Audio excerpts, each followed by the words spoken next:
Magandang umaga sa lahat. Ako nga pala si Binibining Albert Sumabuso at ang aking paksa ngayon ay tungkol sa korupsyon. Ang korupsyon ay isa sa mga pinakamalaking isyu na kinakaharap ng ating bansa ngayon.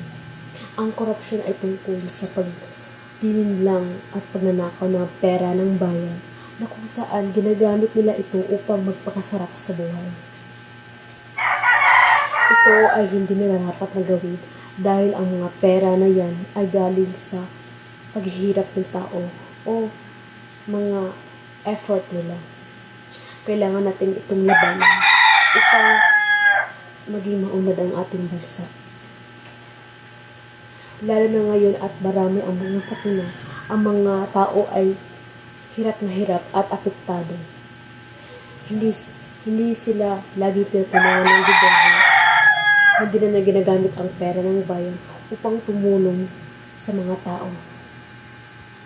Ang mga pera na yan ay galing sa buwis ng mga tao na kung saan sila ang naghihirap na trabahuin ito.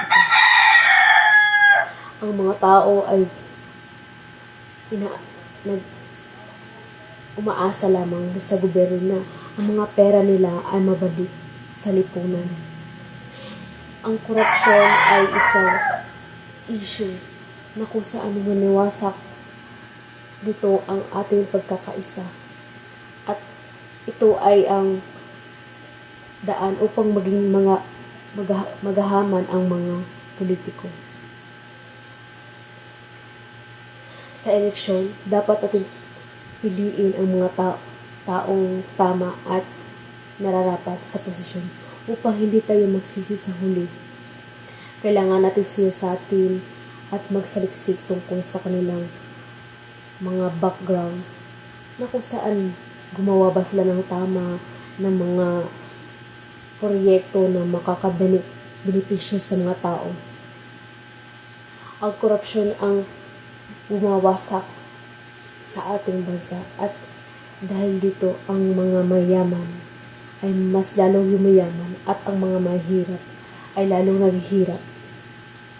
Dapat natin itong wakasan at sana naman tayo ay magtulungan upang labanan ito.